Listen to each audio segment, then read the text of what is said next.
A Operação Lava Jato teve início em março de 2014, em Curitiba, Paraná, Brasil, como uma investigação da Polícia Federal que inicialmente visava desmantelar uma rede de lavagem de dinheiro. O nome da operação faz referência a uma rede de postos de gasolina e lava-jato que servia como uma das empresas usadas para lavagem de dinheiro no esquema. A investigação rapidamente se concentrou em esquemas de corrupção envolvendo a Petrobras, uma das maiores empresas estatais do Brasil. O modus operandi envolvia o superfaturamento de contratos da Petrobras por grandes empreiteiras, que, por sua vez, pagavam propinas a executivos da Petrobras e a políticos para garantir contratos lucrativos. A obtenção de informações foi facilitada pela aplicação intensiva de acordos de colaboração premiada, onde indivíduos envolvidos no esquema concordaram em cooperar com as autoridades em troca de redução de pena. Figuras-chave, como o ex-diretor da Petrobras Paulo Roberto Costa e o doleiro Alberto Youssef, foram alguns dos primeiros a fazerem delações premiadas. O juiz federal Sérgio Moro foi o responsável pelos julgamentos da Lava Jato em Curitiba. Sua atuação foi marcada por decisões controversas e rigorosas. A primeira fase da operação resultou em prisões notáveis, incluindo a de Paulo Roberto Costa, o que indicava a dimensão do esquema de corrupção. Léo Pinheiro, ex-presidente da OAS, e Marcelo Odebrecht, presidente da Odebrecht, fizeram delações premiadas fundamentais, revelando detalhes sobre o pagamento de propinas e corrupção. A Lava Jato estendeu-se para além das fronteiras brasileiras, com cooperação internacional para rastrear fundos desviados e investigar empresas envolvidas em lavagem de dinheiro em outros países. Empresas como a Odebrecht e a OAS enfrentaram grandes multas, desvalorização de suas ações e tiveram contratos suspensos com o governo. A investigação se desdobrou em diferentes fases, abrangendo casos relacionados a outras estatais, como a Eletrobras e a Caixa Econômica Federal.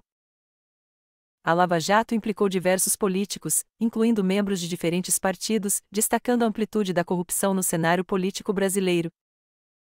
Empresários influentes, como Eike Batista, também foram presos no decorrer da operação. A Lava Jato recebeu críticas, tanto pela forma como foi conduzida quanto pela suposta politização de suas ações. Sérgio Moro aceitou o convite para ser ministro da Justiça e Segurança Pública no governo Bolsonaro, mas deixou o cargo em 2020, citando divergências e interferência política. Estima-se que a corrupção revelada pela Lava Jato tenha causado prejuízos bilionários à Petrobras e à economia brasileira como um todo. A Lava Jato contribuiu para uma recessão econômica no Brasil, com o setor de construção civil sendo particularmente afetado. Além das prisões de executivos, houve operações de busca e apreensão nas sedes de grandes empresas envolvidas, resultando em apreensão de documentos e computadores. A Lava Jato foi marcada por audiências públicas transmitidas ao vivo, aumentando a visibilidade e o acompanhamento da população.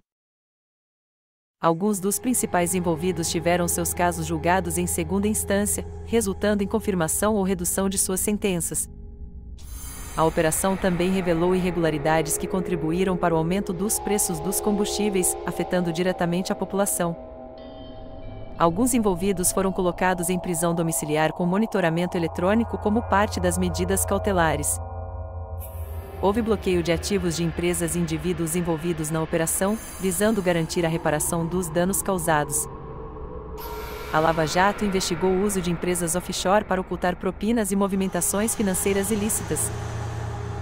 Em 2016, a fase Aleteia teve como um dos momentos mais notáveis o depoimento do ex-presidente Lula, que foi conduzido coercitivamente para prestar esclarecimentos. A operação revelou estratégias sofisticadas de doleiros na lavagem de dinheiro, incluindo o uso de empresas de fachada.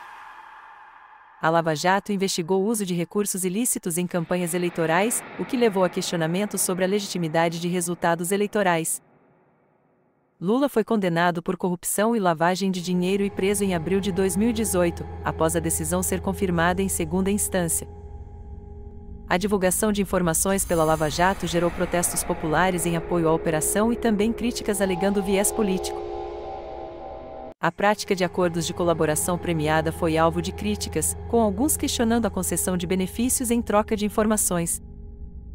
A Lava Jato enfrentou desafios jurídicos, incluindo questionamentos sobre a competência de Sérgio Moro em julgar casos específicos. A operação buscou rastrear o destino das propinas, muitas vezes movimentadas por meio de contas secretas no Brasil e no exterior. A Lava Jato contou com a colaboração de diversos países para rastrear ativos e obter informações sobre movimentações financeiras internacionais. A operação também investigou o papel de bancos no esquema de corrupção, incluindo transações financeiras suspeitas. Empresas envolvidas no esquema buscavam comprar influência política para garantir contratos e favorecimento em licitações. A Lava Jato contribuiu para a aprovação de um projeto de lei anticorrupção que endureceu as punições para empresas envolvidas em práticas corruptas. A operação também investigou casos de corrupção relacionados a contratos internacionais, especialmente na África e América Latina. Advogados de réus adotaram diversas estratégias de defesa, incluindo questionamentos sobre a legalidade de provas obtidas e a imparcialidade do julgamento. Em 2019, uma série de reportagens do site The Interceptor Sincep Brasil revelou supostas conversas entre Sérgio Moro e procuradores da Lava Jato, gerando controvérsia sobre ética e legalidade. A Lava Jato também influenciou outras investigações, como a Operação Carne Fraca, que revelou irregularidades na fiscalização sanitária de frigoríficos. A Força-Tarefa da Lava Jato em Curitiba, composta por procuradores, policiais federais e outros profissionais, foi crucial para os avanços da operação. O vazamento de mensagens hackeadas, atribuídas a autoridades da Lava Jato, gerou debate sobre a legalidade e ética do processo. A Lava Jato chegou ao Supremo Tribunal Federal, STF, onde alguns casos envolvendo autoridades com foro privilegiado foram julgados. A operação teve uma relação complexa com empresas de comunicação, com alguns veículos sendo parceiros na divulgação de informações e outros criticando a atuação da Lava Jato. A entrada de Sérgio Moro no governo Bolsonaro gerou expectativas quanto à continuidade das práticas anticorrupção, mas também despertou controvérsias. Internacionalmente, a Lava Jato teve impactos na imagem do Brasil, gerando preocupações sobre a estabilidade política e a integridade de suas instituições. Setores políticos resistiram à Lava Jato, argumentando que a operação tinha motivações políticas e seletividade na escolha dos alvos. Em 2021, o Supremo Tribunal Federal anulou as condenações do ex-presidente Lula, alegando falta de jurisdição adequada. A Lava Jato deixou um legado significativo na luta contra a corrupção no Brasil, mas também gerou controvérsias e debates sobre seus métodos e consequências a longo prazo.